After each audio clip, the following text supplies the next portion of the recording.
السلام علیکم عزیز طالبات، آج ہم اردو بال بھارتی 7ویں جماعت جو کہ آپ کی درسی کتاب ہے اس میں سے مناجات نظم دیکھیں گے، جس میں ہم نے سب سے پہلے دیکھ چکے تھے پہلی بات اور شاعر کا تعارف، جس میں ہم نے شاعر کا تعارف دیکھا جو کہ آغا حشر کاشمیری ہے، اور پہلی بات دیکھی جس طرح ننھی بچی اللہ پر یقین ہوتا ہے اور وہ ایک چھتری لے کر دعا میں شامل ہوتی ہے کہ اب بارش برس جائے گی، ہے نا۔ اسی طرح سے اب ہم مناجات دیکھیں گے۔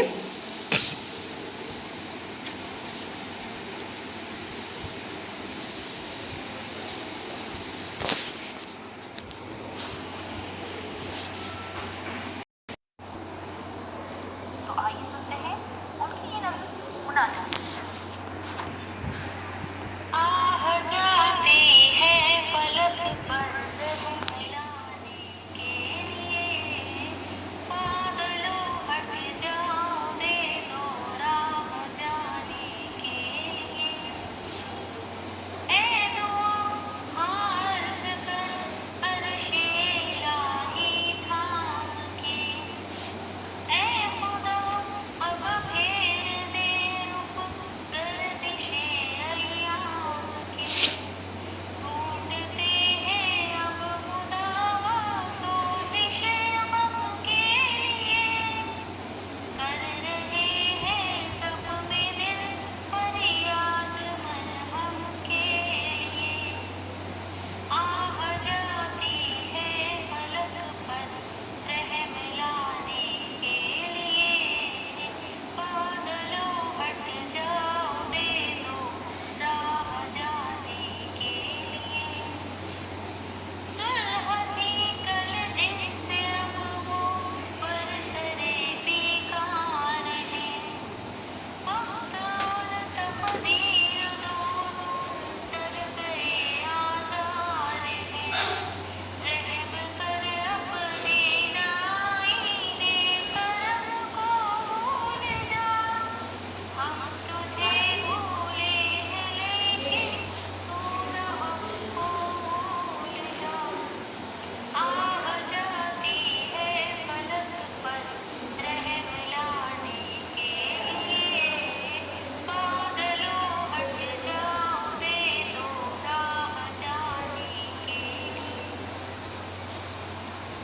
ایک نظر ہو جائے آقا اب ہمارے حال پر، ڈال دے پردے ہماری شامت اعمال پر، خلق کے راندے ہوئے دنیا کے ٹھکرائے ہوئے، آئے ہیں اب تیرے در پر ہاتھ پھیلائے ہوئے، آہ جاتی ہے فلک پر رحم لانے کے لیے، بادلوں ہٹ جاؤ دے دو راہ جانے کے لیے، خوار ہے بدکار ہے ڈوبے ہوئے ذلت میں ہے، کچھ بھی ہے لیکن تیرے محبوب کی امت میں ہے، حق پرستوں کی اگر کی تو نے دل جوئی نہیں، تانا دے گی بت کے مسلم کا خدا کوئی نہیں۔ چلیے، اب آپ نے مناجات کو مترنم آواز میں سنا، اب دیکھتے ہیں کہ ان اشعار میں شاعر کیا کہنے کی کوشش کر رہا ہے۔ آہ جاتی ہے فلک پر رحم لانے کے لیے، بادلوں ہٹ جاؤ دے دو راہ جانے کے لیے، یعنی کہ یہاں پر شاعر اللہ تعالیٰ سے دعا کر رہا ہے کہ وہ ان پر رحم کرے، آسمان پر، فلک یعنی کہ آسمان، اور آہ یعنی کہ شاعر کی دعا جو کہ آسمان پر جا رہی ہے رحم لانے کے لیے، اور تو شاعر یہاں پر کہہ رہا ہے بادلوں کو کہ ہٹ جاؤ، اسے جانے کا راستہ دو، اے دعا ہاں عرض کر عرش الہی تھام کے، اے خدا اب پھیر دے رخ گردش ایام کے، یعنی کہ یہاں پر شاعر کے دعا سے کہہ رہا ہے کہ جا جلدی سے عرش الہی پر جا اور خدا کے پاس جاؤ، اور میرے جو یہ گردش کے دن ہے، جو یہ میرے مصیبت کے دن ہے، اس کو پھیر دے اور مجھے خوشیاں دے دو جلدی سے۔ ڈھونڈتے ہیں اب مداوا سوز اس غم کے لیے، کر رہے ہیں زخم دل فریاد مرہم کے لیے۔ یعنی کہ اب شاعر یہاں پر ان کے جو غم ہے، درد ہے، تکلیفیں ہیں، اس کی دعا طلب کر رہے ہیں، اور ان کے دل پر جو زخم لگے ہیں اس کے لیے اللہ تعالیٰ سے مرہم طلب کر رہے ہیں کہ ان کے جو غم کے دن ہیں انہیں خوشیوں میں بدل دے، اور ان کے جو زخم ہیں اسے ٹھیک کر دے۔ صلح تھی کل جن سے اب وہ برسر پیکار ہیں، وقت اور تقدیر دونوں در پہ آزار ہیں۔ یعنی کہ کل جن سے بات چیت تھی، اب وہ کیا ہے، برسر پیکار ہے۔ یعنی کہ برسر پیکار یعنی کہ وہ اب شاعر سے لڑائی جھگڑے پر آمادہ تھے۔ یعنی کہ جو کل جن سے دوستی تھی، اب وہ کیا کر رہے ہیں، شاعر سے لڑائی جھگڑے کر رہے ہیں۔ وقت اور تقدیر دونوں در پہ آزار ہیں، یعنی کہ ان کی وقت اور تقدیر دونوں بھی ان سے بیزار ہے۔ رحم کر اپنے نہ آئین کرم کو بھول جا، ہم تجھے بھولے ہیں لیکن تو نہ ہم کو بھول جا۔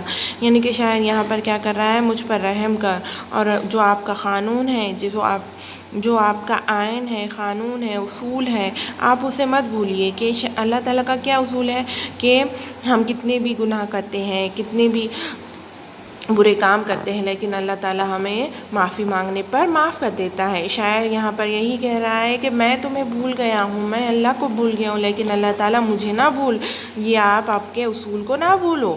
ایک نظر ہو جائے آقا اب ہمارے حال پر، ڈال دے پردے ہماری شامت اعمال پر۔ یعنی کہ شاعر یہاں پر کیا کہہ رہا ہے کہ آقا مجھ پر ایک نظر ڈال دو، اور میرے اعمال پر بھی۔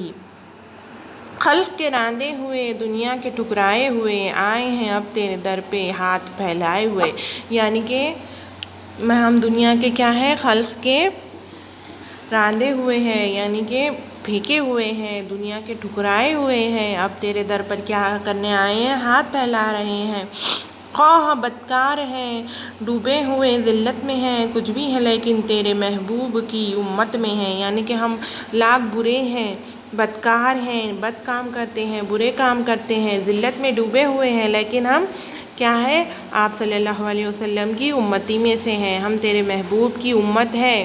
یہ شاعر اللہ تعالیٰ کو بتا رہا ہے۔ حق پرستوں کی اگر کی تو نے دل جوئی نہیں، تا نہ دیں گے بت کے مسلم کا خدا کوئی نہیں۔ یعنی کہ اگر حق یعنی کہ سچائی پر چلنے والوں کی اگر تو نے مدد نہیں کی تو دوسرے لوگ کیا کہیں گے، دوسرے مذہب کے لوگ کیا کہیں گے کہ مسلم کا خدا کوئی بھی نہیں ہے۔ یہ شاعر یہاں پر بتانے کی کوشش کر رہا ہے۔ اب خلاصہ کلام دیکھ لیتے ہیں۔ اس نظم میں شاعر خدا کے حضور اپنی فریاد پیش کر رہا ہے۔ وہ کہہ رہا ہے کہ اے بادلوں راستے سے ہٹ جاؤ اور میری فریاد کو آسمان پر جانے کے لیے راستہ دو۔ وہ اپنی آہوں سے مخاطب ہو کر کہتا ہے کہ تم خدا سے یہ التجا کرو کہ اے خدا ہمارے مصیبت بھرے دنوں کو پھیر دے۔ ہم اپنے دل کے زخموں کا علاج ڈھونڈ رہے ہیں، ہماری حالت اس قدر بگڑی چکی ہے کہ ہمارے ساتھ مل جل کر رہنے والے ہم سے لڑنے اور تکلیف پہنچانے پر تلے ہیں۔ ہماری خطاؤں کو معاف کر دے اور ہم پر رحم فرما۔ ہم دنیا کے ٹھکرائے ہوئے صحیح مگر تیرے پیارے نبی صلی اللہ علیہ وسلم کی امت میں سے ہیں۔ اگر تو نے ہمارے حال پر رحم نہ کیا تو بتوں کو ماننے والے ہمیں طعنہ دیں گے کہ مسلمان کا خدا کوئی نہیں۔ اسی طرح سے یہ الفاظ معنی ہیں جو کہ آپ کو لکھ کر لرن کرنا ہے آپ کی ہوم ورک کی کاپی میں، ٹھیک ہے؟ 5 مرتبہ لکھ کر یاد کیجیے۔